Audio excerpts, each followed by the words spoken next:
Today's hearing of the Senate Foreign Relations Subcommittee on Western Hemisphere, Transnational Crime, Civilian Security, Democracy, Human Rights, and Global Women's Issues will come to order. It's a pleasure to welcome our distinguished panel of government witnesses for this important hearing on Haiti. I want to thank the ranking member, Senator Rubio, and his team for his help in crafting this hearing. I'm proud of the work that we have done together over a number of years on Latin American and Caribbean issues during our time in the Senate together, and there's much more to be done. The focus of today's hearing is on security crisis in Haiti and the next steps in potential international response. In July 2021, President Jovenel Moïse was brutally assassinated in his home. A month later, a magnitude 7.2 earthquake devastated the country, still in recovery from the 2010 earthquake that killed over 200,000 people. Since then, criminal gangs have been fomenting terror and violence in the country, leading interim Prime Minister Ariel Henry to formally request international help last October. In the meantime, Haitians continue to suffer from reprehensible, brutal violence perpetuated by gangs who are backed by business and political patrons in Haiti. Homicides in the country have risen sharply, increasing by over 35% between 2021 and 2022. Kidnappings have more than doubled as gangs fight over territory. Gangs have used collective rape and other horrific gender-based violence against women, children, and the elderly. The violence has been compounded by natural disasters, leading to a humanitarian crisis where nearly 5 million Haitians are facing acute levels of hunger. Haitian government agencies face difficulties addressing these challenges, including cholera, because vulnerable neighborhoods have been choked up by gangs fighting for territory. Understandably, Haitians are desperate to escape this violence, fleeing to neighboring countries throughout the region in increasing numbers and to the United States. Just in the last few days, we've seen scenes of Haitians fleeing neighborhood violence and gathering at the U.S. Embassy in Haiti because they feel like they have nowhere else to go if they want to be safe. At the center of violence, we have to acknowledge, is an illegal flow of American firearms into Haiti. We see reports of the Haitian National Police, who the U.S. government have long supported, being consistently outgunned by Haitian gangs.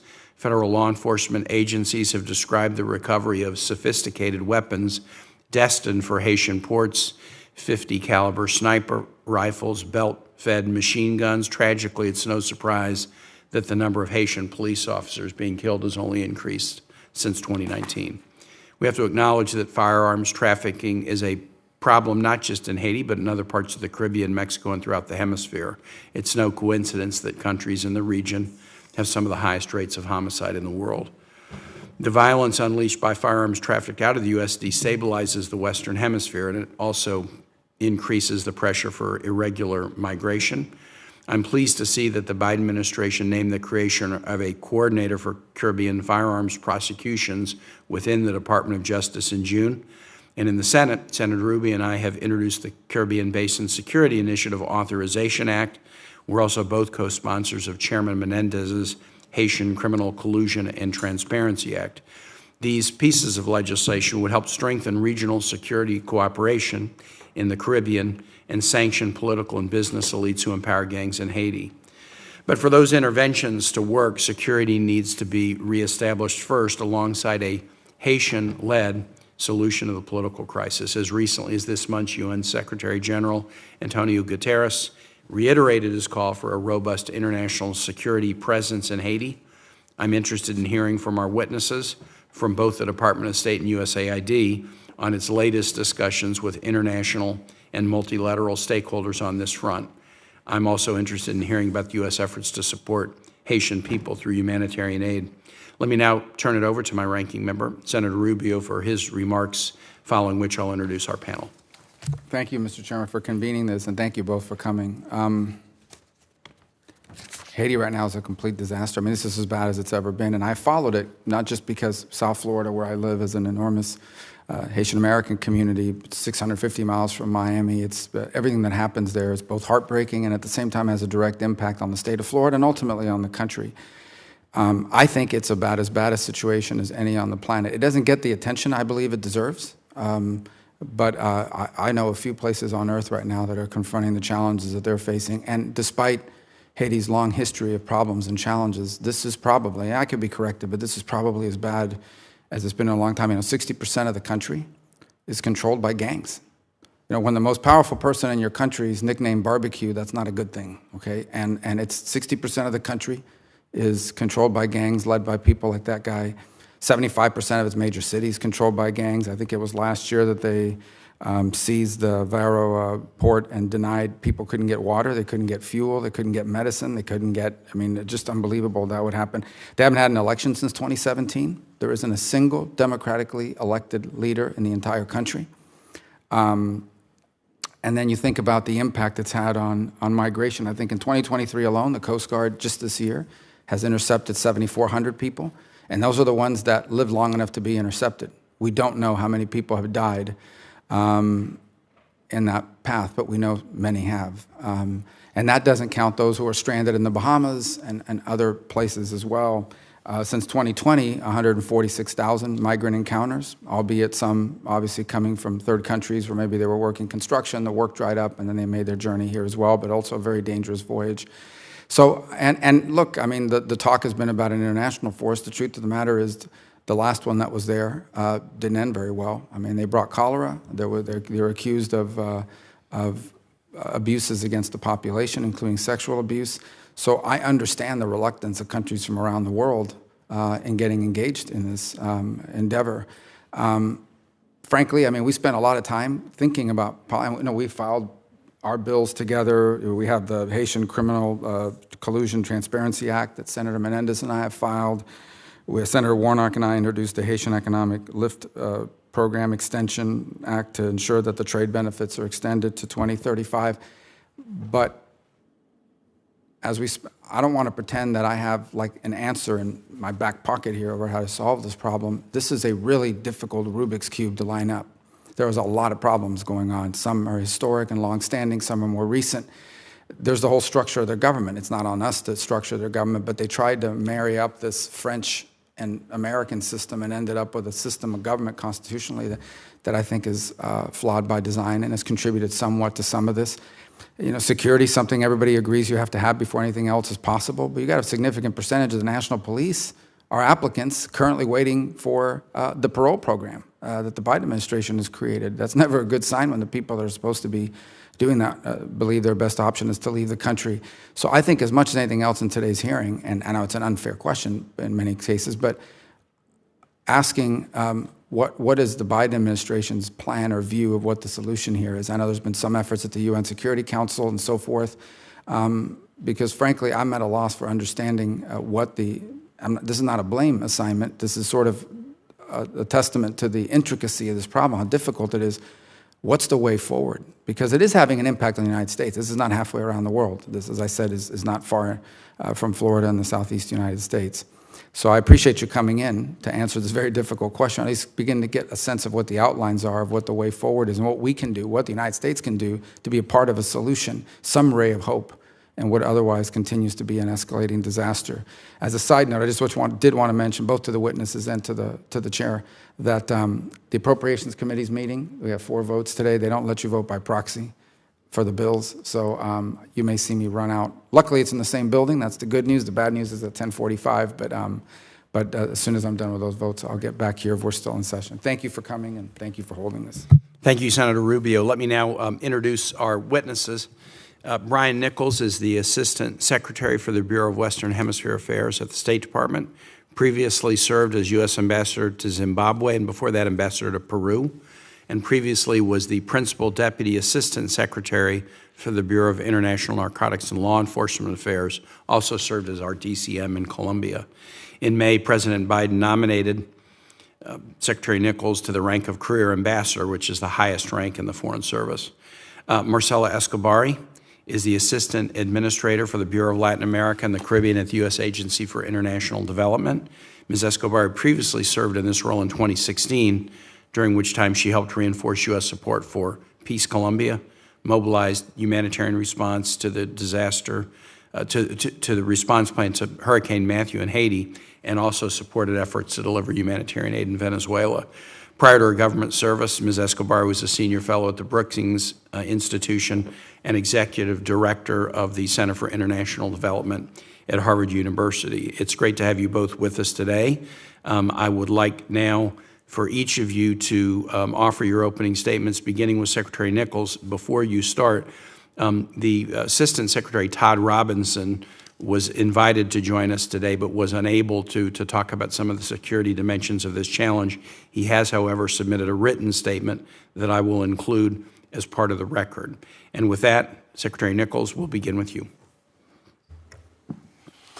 Chairman Kane, Ranking Member Rubio, members of the committee, thank you for the opportunity to testify regarding our efforts to address the security and humanitarian crisis in Haiti. We remain committed to supporting the Haitian people's right to a democratic, peaceful, and prosperous future. The Haitian people must determine their own future through dialogue and elections. We will support them to do so, working with them, our international partners, and members of Haiti's dedicated diaspora to support Haitian-led efforts to create a better future for the country. To do so, we support the process of political reconciliation. We train and equip Haiti's police.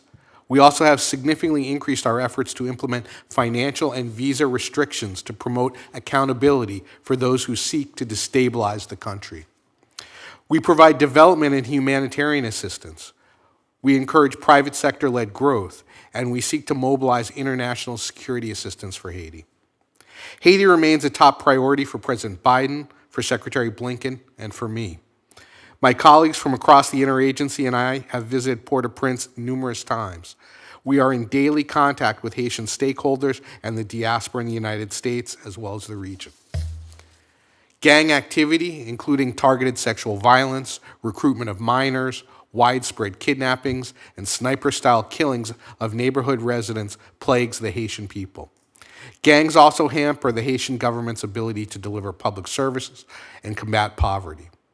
As we work with our partners to urgently respond to Haiti's request for a multinational force to support the Haitian National Police, we intend, with congressional support, to allocate more than $120 million to strengthen police capacity. This funding will strengthen the Haitian National Police's counter-gang unit through recruitment and training, technical assistance, and equipment. Since 2021, we have donated 100 vehicles, more than 1,000 sets of protective equipment, 37,400 meals ready to eat, and additional equipment for the counter-gang intervention unit. Our funding will also improve Haiti's overcrowded and deteriorating prisons, both by building infrastructure and by implementing health programs to stem cholera outbreaks. We are also working with DHS to establish a transnational criminal investigative unit within the police. This will enable us to partner better with Haiti to investigate and prosecute transnational crimes with a U.S. nexus. Our financial sanctions and visa restrictions have a chilling effect on political and economic elites who finance gang leaders and foment the ongoing crises in Haiti. The United States has imposed visa restrictions and financial sanctions on more than 50 individuals involved in street gangs, other Haitian criminal organizations, drug trafficking, significant corruption, or gross violations of human rights. We have designated more people than any other country. In addition, we continue to press other nations and international institutions to follow suit. The United States proudly co-sponsored with Mexico the UN resolution creating a new sanctions regime for Haiti, the first within the Western Hemisphere. On July 14th, with U.S. support, the United Nations Security Council unanimously renewed the mandate of the United Nations Integrated Office in Haiti. The United States also supports the Haitian people as they forge a path for their country's democratic governance and development, including through the Global Fragility Act. The act allows us to build long-term solutions with Haitians while we address today's acute multidimensional crisis. We encourage Haiti's political, economic, religious, and civil society actors to work together to resolve Haiti's political and security challenges. The United States supports the Caribbean community, CARICOM, efforts to encourage a Haitian-led political dialogue, a process brokered by former prime ministers from the region. On July 6th, I joined Secretary Blinken in Trinidad and Tobago, where he urged Prime Minister Henry to negotiate in earnest with other political forces to achieve a broader political consensus leading to elections as soon as possible. Haiti has made important progress in resolving its political impasse over the past year, but more must be done, and urgently. We welcome the creation of the High Transition Council in Haiti, which is crucial for restoring democratic order and improving security. An even broader and more inclusive leadership structure will provide greater confidence to all Haitians. On the economic front, we strongly support the Hope and Help Acts. During this critical time, producers and investors in Haiti, those they do business with, and the workers upon whom they rely need certainty about the uninterrupted continuation of the Hope Help preferences. The garment sector, created largely thanks to the Hope and Help Acts, accounted for approximately 90% of Haiti's exports, employed more than 34,000 Haitians, and supported more than 205,000 Haitians in 2022. But in the past year, some garment manufacturers have closed their factories and laid off workers. Decisions made in part because of uncertainty about whether Haiti will continue to enjoy these preferences. We must continue to support economic growth, job creation, and investment where possible. Equally important, we must leverage the enormous talents and expertise of the Haitian diaspora, who remain critical to a brighter, more stable, and secure Haiti. Chairman Kane, Ranking Member Rubio, members of the committee, thank you for the opportunity to testify before you today. I look forward to your questions.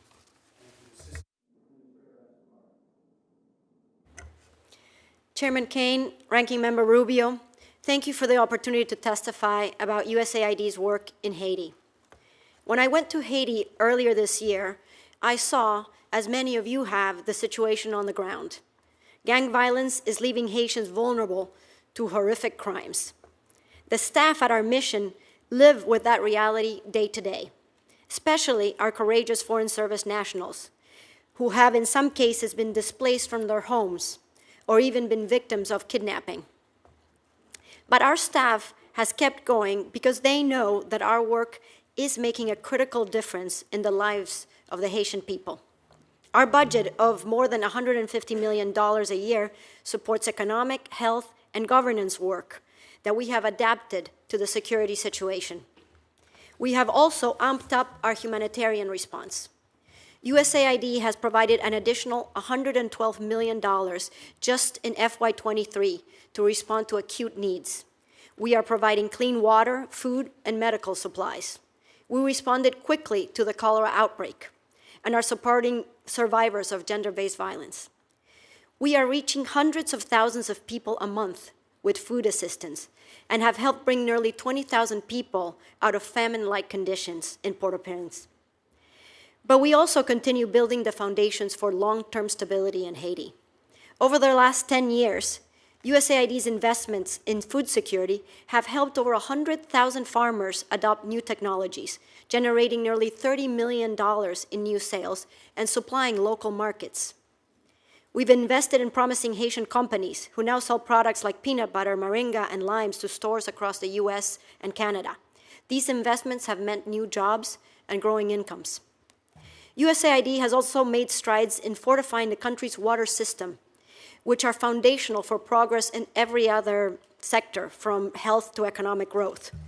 We've helped set up 22 micro-utilities that are now fully functional, with water meters and data tracking devices that can tell you when water is cut off or disrupted in case of natural disasters. Most importantly, these investments have provided reliable drinking water to over 320,000 Haitians and are self-sustaining. Some things are working in Haiti. Improving health outcomes is also a major focus for USAID. Our partners operate more than 160 health clinics. 40% of people who access health services in Haiti do so in a USAID-supported clinic. We vaccinate 76,000 kids every year, 50% of all fully vaccinated children in Haiti. The years we've spent strengthening the Ministry of Health and investing in public health infrastructure proved invaluable in containing the most recent cholera outbreak. But as our staff in Haiti know, protecting those gains and making further progress will require significant improvements in security. USAID and INL have joined forces in addressing gang violence in some of the most dangerous neighborhoods in Port-au-Prince. Just last month, USAID launched a $12.5 million program to support community policing, provide life skills to at-risk youth, and help the government of Haiti provide social services to survivors of violence.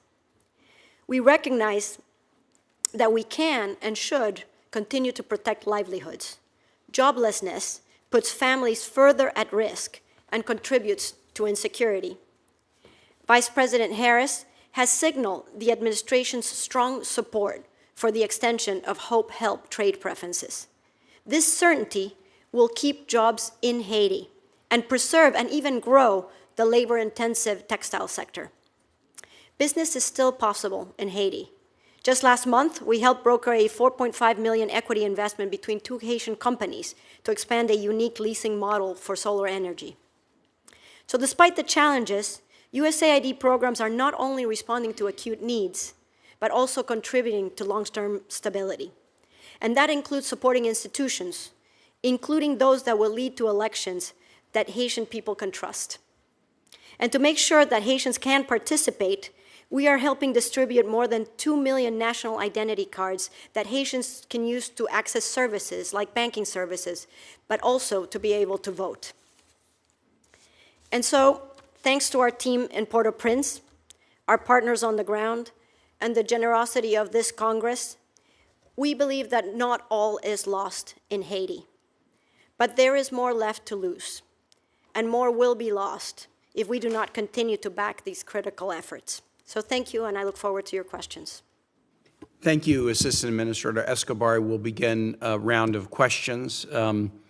Secretary Nichols, I'll start. The title of this hearing is Next Steps on the International Response. And so I'd like to begin there. We've barely scratched the surface in all of our opening comments about the depth of the challenge. To that end, what can the Department now share publicly regarding a potential international, multinational force in Haiti to assist with security? Talk a little bit about what we're doing as a department and also share discussions that you can with respect to the UN Security Council or our international partners. Thank you, Mr. Chairman. Thank you, Mr. Chairman. We have been working intensively on this for as long as I've been in this position, and the most recent activities have been the renewal of the UN's office in Haiti, and in that resolution that was renewed earlier this month, it called on the Secretary General to provide recommendations for more that could be done to address the security situation in Haiti within 30 days of the passage. So August 15th would be the deadline for that report. And just as we're having a dialogue here, that was notable because that's a UN Security Council resolution, unanimous vote. Countries such as Russia and China that sometimes are not with us on these, they were together with us on this initiative, and that's at least a positive sign, correct? That's correct, Mr. Chairman, and we continue to consult with fellow council members, both permanent and elected, with key peacekeeping contributors around the world. Assistant Secretary Robinson is doing that right now. That's why he couldn't be with us today. He's continuing those conversations. We are talked to potential contributors to a multinational force, which we consider the fastest deploying solution and specifically responsive to the request from the Haitian government, as we contemplate other solutions that could include some type of assessed peacekeeping operation in the future. But we believe it's urgent to get forces on the ground that can support the Haitian National Police as they carry out missions specifically targeting the gangs that prey on the Haitian people. You know, the challenge with the multinational force idea has been that I think you've done a good job in identifying not only the United States, but other nations that are willing to participate if it's scoped correctly. It's been hard to get a nation to agree to lead it. And that, Senator Rubio referred to this in his opening statements, and there's many reasons for that. Some nations have histories with Haiti that would make them leading a challenge because of historical challenges, and also the history of other peacekeeping or multinational efforts in Haiti have had their own challenges that make some skittish about taking the lead. What are lessons learned from past multinational efforts or peacekeeping operations that we should keep in mind as we're trying to approach this particular formation of a multinational effort? Well, I think having a focused, narrow scope for the operation. The security situation in Haiti is very much differentiated by where you are in the country. The situation in Port-au-Prince, the capital, is extremely bad. It's something that requires urgent assistance. Other parts of the country, the situation is substantially better. A force needs to provide security around key infrastructure sites. The ranking member referred to the seizure of the Vero fuel terminal late last year as one incident. We need to protect sites like that so that the Haitian National Police can interact with the populace and provide security. We also need to grow the police force in tandem with the deployment of a multinational force. Let me ask you one more question, and then I'll cede to my colleague. I'm going to have some more USAID questions in a second round for you, Ms. Escobari. You mentioned that in Trinidad and Tobago, Secretary Blinken urged Interim Prime Minister Henry to engage in good faith dialogue with all sectors of Haitian society to look at a next political chapter. My Haitian American diaspora community in Virginia has been very critical. I won't say that it's monolithic as a criticism, but there has been significant criticism of the interim prime minister's lack of willingness to engage broadly with all sectors of Haitian society as we talk about a next political chapter. What has been your observation thus far, Secretary Nichols, about the efforts being made by the Prime Minister to do what Secretary Blinken has encouraged him to do?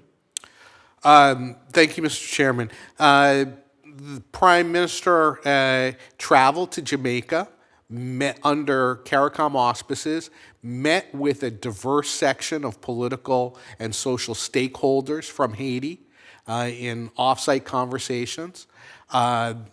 Those were under the auspices of three eminent former prime ministers from other Caribbean countries. Those conversations have continued in Port-au-Prince. That is a positive step. He has offered to not seek re-election, or seek election, I should say, as well as cabinet, which is an important guarantee for the process. He needs to expand the political representation in his cabinet. And frankly, I think the High Transition Council should be expanded to include other political forces. There is robust debate within Haiti over how you would do that. The December 21 agreement that he and many of those who view him more favorably have signed does not provide for an expansion of the High Transition Council. So that's a point of significant debate within the country. But a broad national effort to take the country to elections as quickly as security will allow is vital. Thank you. I'll yield to my colleague, Senator Rubio. Well, just on that point of security, so I think we all would hope to see a Haiti that has a prosperous economy that provides opportunities and a functional government. But I think a precondition to both of those things being possible, I mean, you're not going to drive investment in the country without security, and I don't know how you hold elections given the current security situation. So security is first and foremost, and that's a really tough one to deal with. Number one, the argument for a multinational force, which is what the administration and others have been supportive of, is not unanimous either among all political actors inside of Haiti, correct? There are many who are against that as a solution. There are some, I should say. Yeah, I've spoken with scores of Haitians in Haiti and members of the diaspora. I would say that opinions toward a multinational force have evolved over time, and people that I talked to who were against that 2 years ago are now very supportive of that, or 18 months ago, I should say. The guarantee that they want is that this will not be used as a way to maintain the prime minister in power indefinitely. I think that we have ample assurances from him directly to the Secretary of State and to other actors in the country that he will not remain in power and that his goal is to hold an election. We need to have that security, as you rightly state, to be able to do that. So under what auspices? So for example, I guess the August 15th deadline is for the UN recommendation on what the steps forward are through the Security Council. Have the Chinese expressed opposition to international force inside of Haiti to provide security? So I want to be careful in characterizing another country's position, but they've expressed concerns about how any future effort would be different from the MINUSTA effort that lasted for 13 years. They did support the resolution that passed earlier this month, and they've said they would like to see the text of the recommendations from the Secretary General and what a resolution says before presenting a final opinion. So which countries have expressed an openness? So for example, the Kenyans, are they a potential partner or a lead in a peacekeeping effort? They are.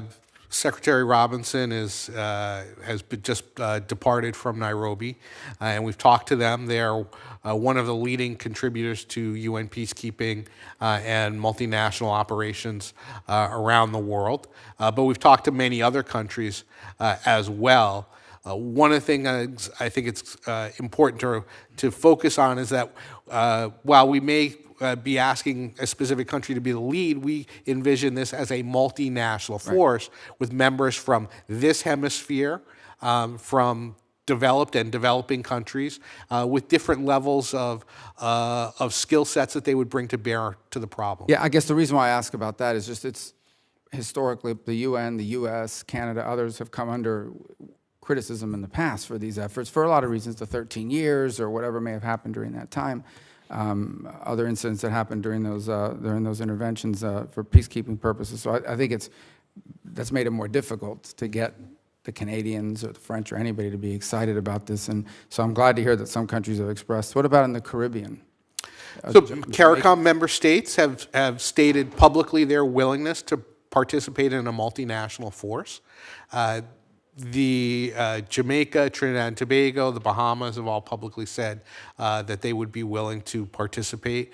Other countries in the Caribbean as well, interestingly, some of the smaller Caribbean countries do have Creole speakers, and that could be an important resource for a multinational force for interpretation and translation. So the issue here is not finding nations that potentially are willing to be contributors. The issue is finding a nation willing to say, and we'll be the lead on command. Yes, sir. That has been the challenge that we face. We believe that we're making progress in that area, and it's vital to do so. And I would note that any country that does take the lead, I'm confident will enjoy support from other key peacekeeping contributors, as well as from the United States, from Canada, from France, in terms of supporting their efforts. My last question, and I apologize again because this appropriations vote is coming up here in a few minutes. So on the security assistance we're providing now, the training mission, the equip and train and so forth, what's more detail on this? So is the training occurring in country, out of country? Obviously part of that involves retention. I mean, all of the security workforce there faces the same challenges that our locally employed, our local employees at the mission would confront. They have the same housing challenges, security challenges, and the like. So, and obviously it's telling when you have a substantial percentage of those in the current security forces looking to leave the country. So if you could describe a little bit more about how that program is functioning, where are we doing the training, in country, how's that, and obviously is recruitment a part of that as well? Absolutely, sir. Bureau of International Narcotics and Law Enforcement has 14 subject matter experts embedded within the Haitian National Police that are providing training and assistance within the police. Alongside that, there are United Nations political officers, actually 2 of them right now, who are also providing training within the police. We work with the police to recruit, to vet, to train at the police academy in the Port-au-Prince area, as well as some other facilities, as well as programs to develop their anti-gang unit, their transnational criminal investigative unit, their sexual and gender-based violence unit, the inspector general function, which is like their office of professional responsibility to ensure that bad actors are identified and removed from the police force. We've had conversations with the police around their growth plans, their maritime operations with the Haitian Coast Guard, which is associated with the police. We also provide assistance to maintain and equip Coast Guard vessels within Haiti. In addition to the United States, other countries provide assistance to the Haitian National Police. Mexico, France, Brazil, Canada, just to name a few, have provided training both within Haiti and outside of Haiti to the police. I can continue if you like. It's pretty comprehensive. That was comprehensive. I appreciate your answer on it. And I apologize. I'll come right back after we vote on those things. I was trying to think if any of the appropriations bills we're going to vote on have to do with the funding for any of this, but we already did that last week, so. Thank you, Senator Rubio. I'll have a series of questions. I want to stick with you for a minute. Secretary Nichols, as I mentioned in my opening remarks, Senator Rubio and I have introduced the Caribbean Basin Security Initiative Authorization Act. It's bipartisan. We believe we're on a good path on this. We were trying to get it connected to the National Defense Authorizing Act. I'm not sure we're going to be able to do that. But I wanted to ask you a question about Assistant Secretary Robinson. We've referenced him during this hearing. He was unable to join today for the reasons that you described. But our federal law enforcement agencies are focused on firearms trafficking. And can you briefly describe what the department's role is in combating firearms trafficking to Haiti and the Caribbean region? Thank you, Mr. Chairman. The Department of State has supported, alongside with Department of Homeland Security, FBI, and the Department of Justice, the creation of the Transnational Criminal Investigative Unit within Haiti. There's also the Gun Crime Investigative Unit in Port of Spain, Trinidad. We are providing training and access to the E-Trace software platform that allows police officers anywhere in the world to trace the serial numbers of weapons found at crime scenes for investigative purposes. You referenced in your opening statement, Mr. Chairman, the new coordinator position within the Department of Justice, which we think is going to be a very important tool in aiding prosecutions of straw purchasers. The Bipartisan Safer Communities Act, which this body passed, and thank you very much for that, provides important tools that allows us to prosecute straw purchasers of weapons that are used in crimes overseas, who have the knowledge or expectation that the guns that they purchase would be used in a criminal activity. We have, I think, made important progress in attacking the gun trafficking into the region, but there is much, much more work to be done. And as you rightly signaled, this is a vital task for this administration and our partners around the region.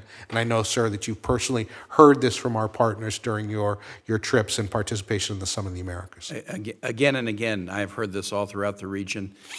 You referenced earlier the UN Integrated Office in Haiti, which I think is referred to as the BNU, and the fact that the Security Council extended its mandate by a year. Share a little bit about what that integrated office does. What is the scope of their work? So they coordinate the United Nations country team activities in Haiti, so all of their specialized agencies. They provide political mediation and intervention. They have dedicated police officers who provide training within the Haitian National Police, as well as some of their own site security. The number of police officers in the mission actually was nearly doubled in the renewal of the resolution, so they'll be able to do more things around training. The coordination of humanitarian efforts in Haiti, not just within the UN country team, agencies like World Food Program or UNICEF, also extends to other donors as well. And Assistant Administrator Escobari could tell you about how they work with BNU in that regard. Excellent. You mentioned in your testimony, Secretary Nichols, the role of the Haitian diaspora in the United States.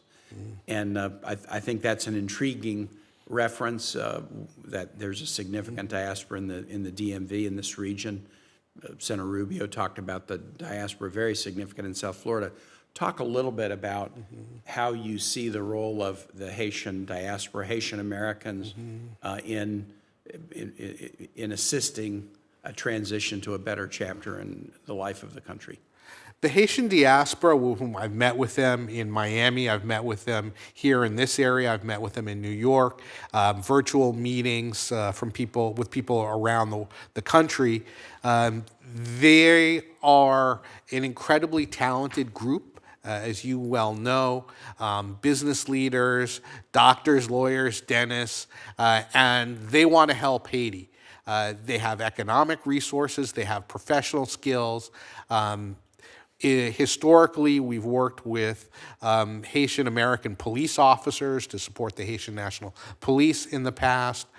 The ability of that community to provide assistance depends also on the security situation in Haiti. It has to be safe for them to travel there and work with Haitians in country around the broad areas of development. And we're proud to have Haitian Americans who work in the State Department and even on the Haiti account. So this is very important for us. Excellent. I want to switch to humanitarian issues, Assistant Administrator Escobar. In my opening comments, I mentioned the fact that this latest spate of political unrest and violence following the assassination of the president, shortly following was an earthquake, but there has been even more recent challenges. Flooding and earthquake just in June of this year led to 55 deaths, but left more than 13,000 people homeless. And the UN indicated in a March 2023 report that gang violence had displaced at least 160,000 people. So the magnitude of this challenge is very striking, but your point was there are some good things going on. I thought the statistics that you referenced about the healthcare system, the percentage of Haitians that receive healthcare in clinics that have been supported by USAID, the work that's done between USAID and the Haitian government on healthcare facilities, I thought those were very powerful. How are these healthcare facilities operating in an environment where the gangs control so much of the country? Are healthcare clinics kind of viewed as safe spaces where the gangs have not overly interrupted their work, or are you seeing significant restrictions of the work of these facilities because of gang violence in the country? No, thank you, Senator, for your question and your enduring support of Haiti. Health is probably the place where we are strongest in USAID. There's over 160 clinics that are run with support from USAID, and 90% of them are currently operational. And I think it's because of a mix of the things that you talked about. A lot of our partners come from those communities, work in those communities, and serve those communities. So I think that everybody is motivated to keeping them open, more so in the current circumstance. And they provide everything, right? They provide primary health. They were instrumental during the cholera outbreak.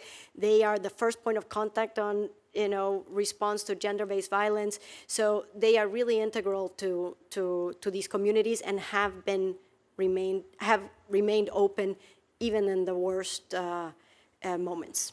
And are these facilities part of the government public health network, or are they facilities run by NGOs and nonprofit organizations? There's a mix, but most of our support is supporting the Ministry of Health in Haiti.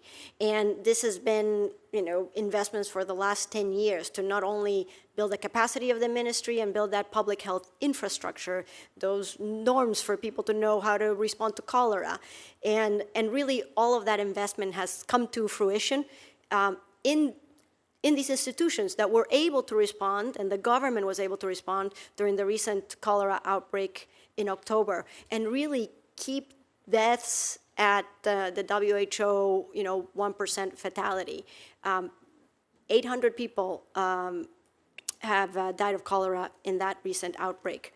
After 2010, there was 10,000. I'm just saying there's a big difference in how the government was able to respond to the crisis. Right, and the U.S. investment, along with other partners in this public health infrastructure connected to the Ministry of Health that began a decade ago, was absolutely critical during COVID, for example. So before that, there might have been one-off clinics or people running health institutions, but not a robust public health infrastructure under the Ministry of Health.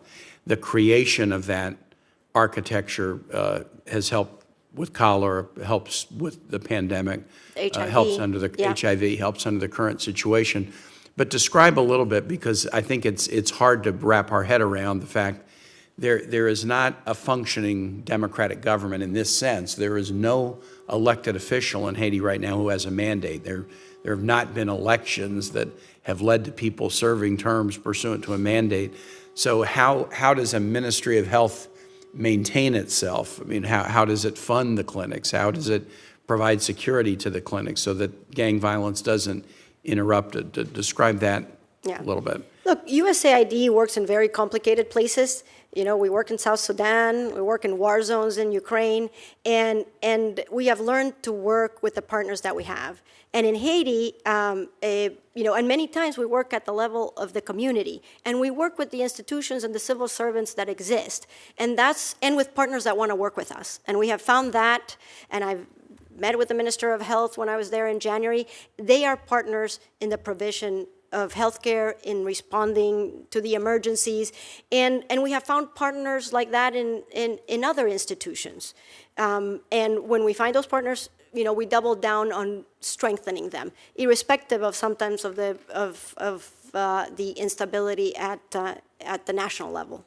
I focus on the health issue because I think Senator Rubio correctly pointed out that before you get to significant economic activity, investment, or new elections, you have to have a base of security. And I would argue that a functioning healthcare system is another one of these preconditions. And so of all the things that we could do while we're looking for that next step forward, hopefully with a multinational force to provide security assistance, doing what we can do to continue to train police and maintain, through our assistance, this functioning healthcare network. Those are the two preconditions that if all else is not working, we have to make sure that those things work, because those will be the foundation upon which a political resolution will have to be built.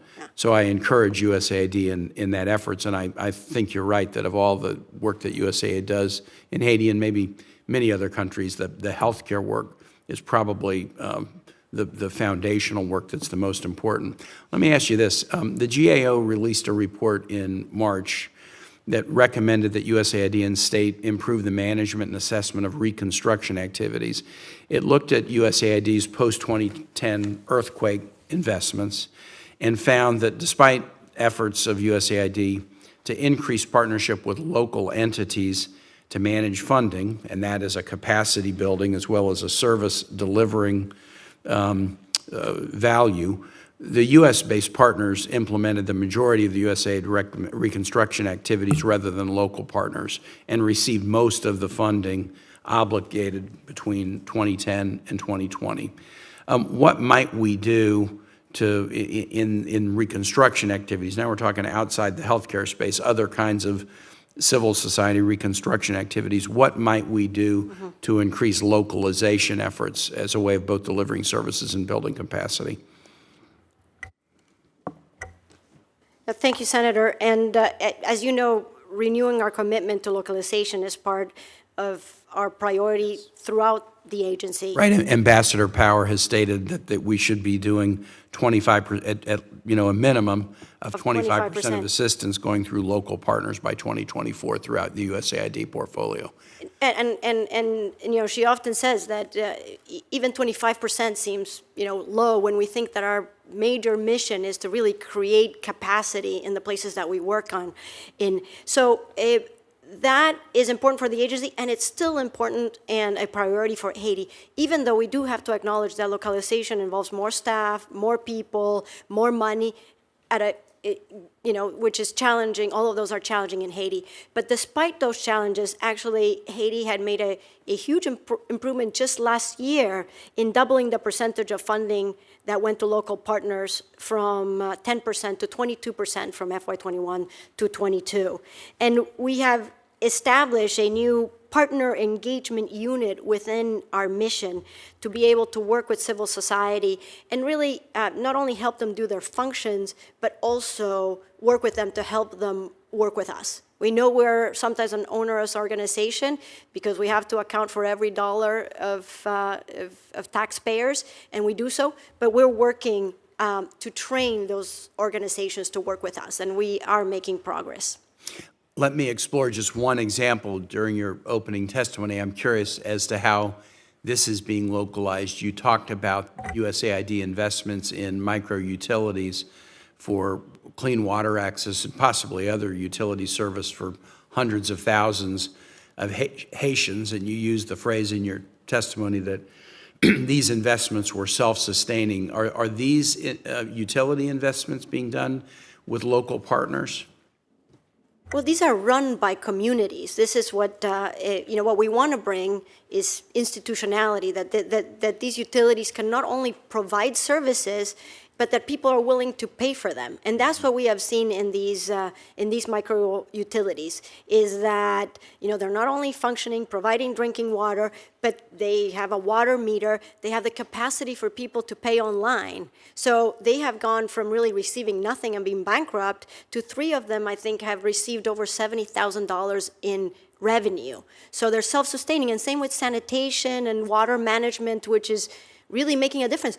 Haitians are willing to pay for services if they are provided. And what we have done is help those be managed at the community level. Thank you. Secretary Nichols, I was in the Dominican Republic in October and met with Prime Minister Abinader, and we talked about the Haitian Dominican border and some of the challenges, the percentage of births in Dominican hospitals that are to Haitian women who have fled across the border because they don't have any option that they find acceptable in Haiti, and that's a good thing that they have this option in the Dominican Republic, and it does create its own set of challenges.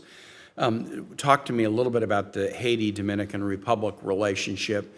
Dominican Republic is a good ally of the United States. They're also a pro-democracy nation, having formed the Alliance for Development and Democracy in the region. Talk a little bit about Haiti and the Dominican Republic now. In the past, there have been challenges, court cases in the Dominican Republic and other efforts that were seen as sort of trying to, close off or reduce the historic sense of welcome that Haitians have found there. But talk a little bit about the current state of the relationship. The Dominican Republic has been very vocal in their demanding, exhorting the international community to support Haiti. They have stressed that the global responsibility to help the Haitian people is something that they're focused on. They value.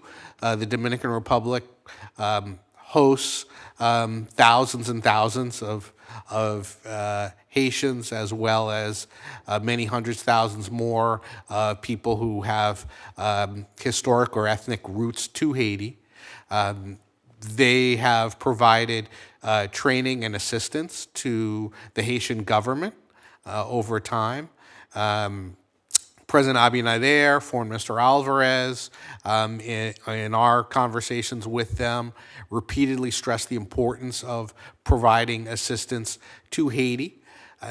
The future of the island of Hispaniola depends on a prosperous and successful Haiti, and the Dominican Republic, as prosperous and successful as it is and will become even more so, they need to have a neighbor that is stable and prosperous as well. I just note that we're very honored that I'm proud to hand over the chair of the summit coordination process for the Summit of the Americas to the Dominican Republic, which will host the next Summit of the Americas. As you alluded to, they've been very committed to strengthening democracy, human rights, the rule of law, and private sector-led growth in our region, so we consider them a valuable partner. Excellent. Well, one of the things we can do, let me finish up with a question to both of you, the kind of wrap-up question, unless other colleagues come, and that is, what would you ask of Congress right now to enable you to do the work you need to do in Haiti? What could we be doing that would be more helpful? And I'll give you one answer. We had a really good hearing yesterday with ambassadorial nominee Haskins to be the ambassador to Haiti. It's always better to have a confirmed ambassador. Ambassador Haskins has served in Haiti earlier in his career, understands the situation, anxious to get back. We've had a little bit of a slowdown in some of the ambassadorial confirmations, particularly in the Hemisphere, and I've done a lot of work with my colleagues to free up a number of them. But I think getting a confirmed ambassador in Haiti is something that would be a very important step for the Senate to take. But in addition to that, how about each of you take some time as we conclude and offer any additional comments you would have about things we can do to be helpful. Thank you, Mr. Chairman. Obviously, I agree wholeheartedly with the importance of confirming Dennis to be our ambassador in Port-au-Prince. Beyond that, the renewal of Hope and Help legislation will be incredibly valuable to provide economic stability and economic growth for Haiti. I believe that we're currently well positioned to provide resources for a multinational force in Haiti, but this body's continued generosity in supporting our efforts to aid the Haitian people and provide security in Haiti are vital, and I thank you for your leadership on that and for this body's willingness to support that generously. The final note that I would make is broadly in our efforts to promote greater stability and security in challenging places around the world, resourcing our colleagues in diplomatic security to ensure that our people can be safe wherever they are in the world is very important. So thank you for your support, which has been steadfast in that area as well. Virginia is home both to the training facility for the Marine security guards who provide security to embassies, but also the State Department Foreign Affairs Security Training Center in Southern Virginia. So we care very, very deeply about keeping our folks safe and are proud to host the security training facilities in the Commonwealth. Administrator Escobari, how can we be more helpful? No, thank you so much, Senator, for that question. Let me reiterate what my colleague said. Hope Help right now would be extremely valuable. You are correct that there are, certain things that are needed that are basic. Security is one of them, health is one of them, but things are still happening in Haiti. The worst of the violence is happening in Port-au-Prince. We work in the north and the south where people are still exporting their goods. They're producing 1 in every 2 jobs are in agriculture. People need those jobs, and the textile sector has employed at some point over 50,000 people. They work within free trade zones where they have some protection of institutionality, and I think those investors are making those decisions now, and your commitment to the continuation would send a really strong signal. The second thing would be engaging our, continue to bring attention, like with this hearing, to our international partners and the importance of them to join us. We are the largest donor. But this needs to galvanize the whole international community for us to make a difference, because the humanitarian needs are immense, and I do think that not all is lost, but we need to have sustaining power to make sure that we can continue to save lives as we try to turn the course of Haiti. Thank you. Thank you very much. Well, I know that I'm really looking forward to this report from the Secretary General, the recommendations back to the Security Council in mid-August. And I don't know that we'll have a hearing on that, but you can expect that we'll be reaching out to state, once those recommendations are delivered, to have further dialogue about whether, there seems to be a gelling plan to move forward. I mean, my assessment of this before today, but it's certainly been emphasized in your testimony, is that there are a number of partners that really want to participate in this multinational effort if it's scoped correctly, defined correctly, learn some of the lessons from some past challenges. I think the challenge is not finding willing participants. The question of leadership is a tough one, but at least there are partners around the table that want to participate, and that should give us hope. So I look forward to the report on the 15th and then further dialogue with you about how we can move forward to provide appropriate security assistance. I'm going to ask that the record of this hearing stay open until close of business tomorrow in case members who are not able to come would like to submit questions for the record. If they do, I would encourage you to respond fully and promptly. And with that, the hearing is adjourned.